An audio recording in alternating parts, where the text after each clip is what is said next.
میں اپنی گفتگو بہت کم الفاظ میں، اور میں چاہتا یہ ہوں کہ اس کم وقت میں اور ماحول میں اور آپ کی اس پوری شبیداری اور جلوس کو مد نظر رکھتے ہوئے بہت کم وقت کے اندر ایک زیادہ باتیں آپ تک پہنچا دوں۔ اس سے پہلے کہ میں اپنی بات کا آغاز کروں، میں صرف اپنا تعارف یوں کرانا چاہتا ہوں آپ سے کہ میں آپ لوگوں کے درمیان آیا پہلی مرتبہ ہوں، لیکن آپ کی اور میری ملاقات بہت پرانی ہے۔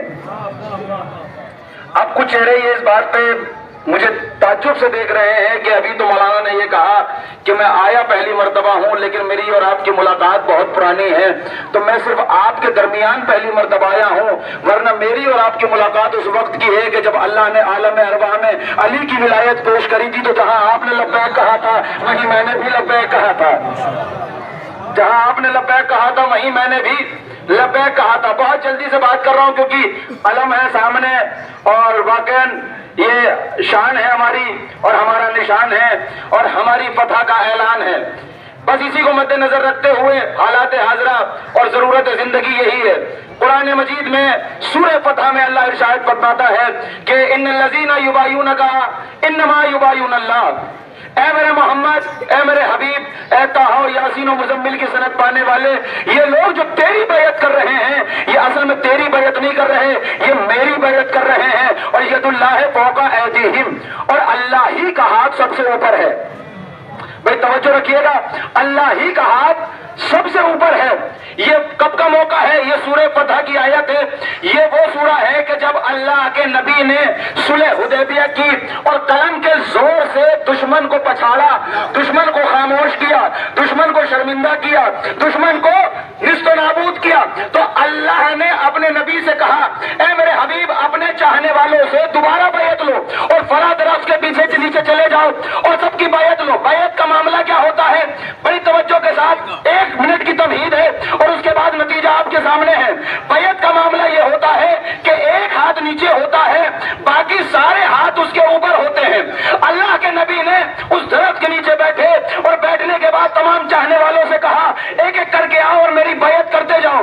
نبی نے ہاتھ یوں آگے کیا، ایک ایک صاحب آتے گئے، بیعت کرتے گئے، بیعت کرتے رہے اور اپنا پورا نفس، اپنی پوری جان، اپنا پورا مال اولاد اللہ کے نبی کے حوالے کرتے رہے۔ یہ بیعت کا مسئلہ تھا۔ جب سارے اصحاب نے اللہ کے نبی کے ہاتھ پہ اپنا ہاتھ رکھ دیا تو آواز قدرت آئی اے محمد اب علی سے کہو کہ اپنا ہاتھ تمہارے ہاتھ پہ رکھ دے، تمہارے ہاتھ پہ رکھ دے۔ اب جیسے ہی علی نے اپنا ہاتھ اس ہاتھ پہ رکھا، آیت نے آگے بڑھ کے کہا ید اللہ فوق ایدیہم، اللہ ہی کا ہاتھ تو سب سے اوپر ہوتا ہے۔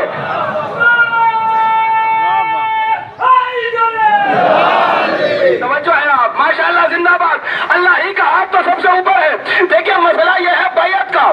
اب میں نے کیوں کہا حالات حاضرہ ضرورت زندگی؟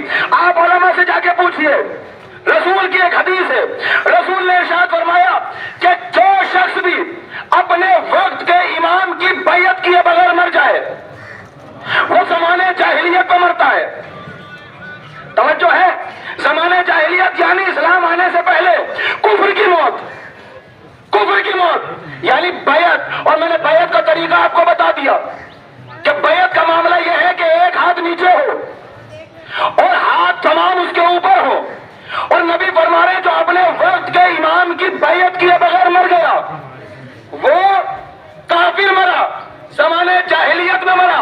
اب 11 امام تھے ظاہر، توجہ، 12واں ہاتھی ہے پردے میں، اور ہم اس امام کے امتی ہیں، رعایا ہیں، غلام ہیں، خادم ہیں، عاشق ہیں۔ اب حدیث تو ہمارے اوپر بھی آتی ہے کہ اگر امام کی بیعت نہ کری اور بنا بیعت کے مر گئے تو زمانے جاہلیت میں بیعت کے لیے ہاتھ کا ہونا ضروری ہے۔ اور پردے والے نے خود ارشاد فرمایا کہ میری غیبت کبریٰ میں جانے کے بعد جو مجھ سے ملنے کا دعویٰ کرے وہ جھوٹا ہے۔ بھائی خدا کے لیے جو مجھ سے ملنے کا دعویٰ کرے وہ جھوٹا ہے۔ اب امام سے کوئی مل نہیں سکتا تو بیعت کیسے ہو؟ بیعت کیسے ہو؟ اس کا مطلب یہ کہ آپ کو اور ہمیں کوئی ایسا ہاتھ تلاش کرنا پڑے گا کہ جس ہاتھ کے سائے میں بیعت امام ہو۔ بھائی توجہ، جس ہاتھ کے سائے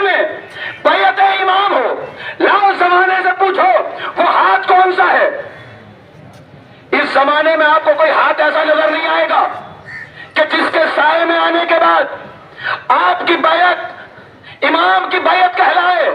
تو میں تمہیں بتاؤں، میں پوری مجلس نہیں پڑھوں گا، صرف آپ کو نتیجہ دے رہا ہوں. پوری کائنات میں کوئی ہاتھ ایسا نظر نہیں آئے گا، لیکن جب عالم کی طرف نظر ڈالو گے تو ید اللہ فوق ایدیہم، اللہ ہی کا ہاتھ سب سے اوپر ہے.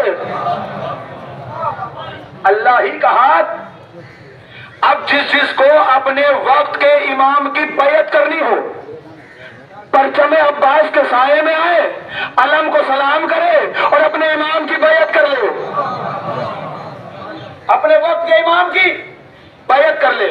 لیکن اگر اس موقع پر بھی کچھ لوگوں کو یہ بات ہضم نہ ہو کہ میں نے کیسے حضرت عباس کے پنجے کو اللہ کا ہاتھ کہہ دیا، تو یہ میں نے نہیں کہا. 4 شعبان کو شہزادی زینب روایت کرتی ہیں کہ میرے بابا میرے بھائی کو یوں لیے ہوئے تھے اور ایسا لگ رہا تھا کہ جیسے میرے بابا آئینے میں اپنا چہرہ دیکھ رہے ہو. اے خدا کے لیے مجھے آپ کی تھکان کا احساس ہے کہ آئینے میں اپنی چہرہ دیکھ رہے ہیں اور کہتے جا رہے ہیں ہاں اس کی آنکھیں میرے جیسی، ہاں اس کے کان میرے جیسے، ہاں اس کے رخسار میرے جیسے، ہاں اس کی زبان میرے جیسی، ہاں اس کے ہونٹ میرے جیسے، ہاں اس کا چہرہ میرے جیسا، ہاں اس کے ہاتھ میرے جیسے. اب تک نہیں پہنچے. 15 رجب تھی، مکے کا صحن تھا، خانہ کعبہ کا صحن تھا. مکے والے پوچھ رہے تھے اس بچے کی آنکھیں کس میں ہیں، اس بچے کے ہاتھ کس پر ہیں، اس بچے کے کان کس پر ہیں. تو جبریل کا نزول ہوا، کہا بات درود و سلام کہہ دو. علی کی آنکھیں عین اللہ ہے، علی کے کان عظم اللہ ہے، علی کی زبان لسان اللہ ہے، علی کا چہرہ وجہ اللہ ہے، علی کے ہاتھ ید اللہ. جب علی کے ہاتھ ید اللہ تو عباس ہے ہم شکل علی. اب عباس کی آنکھیں بھی عین اللہ، اب عباس کے کان بھی عظم اللہ، اب عباس کی زبان بھی لسان اللہ.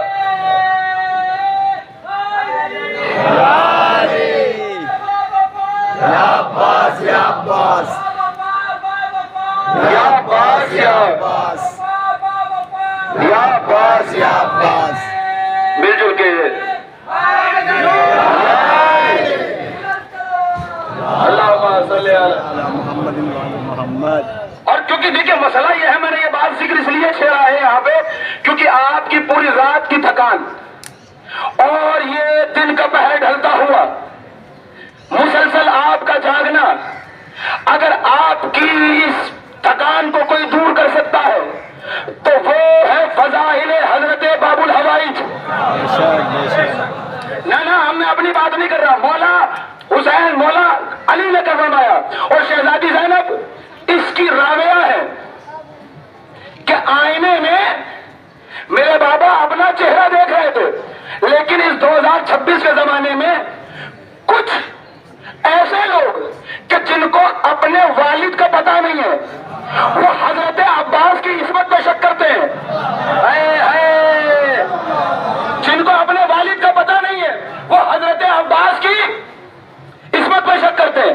اب میں اپنا جملہ کہوں تو آپ داد دیجئے گا نہ دیجئے گا. ایک عالم ربانی جن کی قبر مبارک نجف اشرف میں موجود ہے، مولا کے حرم کے قریب، جنہوں نے کتاب لکھی ہے الغدیر، آیت اللہ امینی، مولا کے قدموں میں جگہ پائی ہے. وہ فرماتے ہیں، توجہ فرمائیے گا اور ہر نوجوان اپنے دل پر لکھ لے یہ جملہ، خدا کی قسم حضرت عباس علیہ السلام کی عصمت کے لیے صرف اتنا ہی کہہ دینا کافی ہے کہ سیدہ نے انہیں اپنا بیٹا کہا ہے. سیدہ نے اپنا بیٹا کہا ہے. درس دے رہے تھے، ایسے اس پورا مجمع تھا، درس خارج تھا.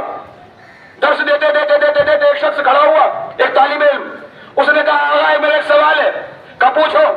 کہا ہم نے باب الحوائج مولا عباس کی زیارت کا ایک جملہ پڑھا. کہا کیا؟ کہ لعن اللہ من جہل حق کا،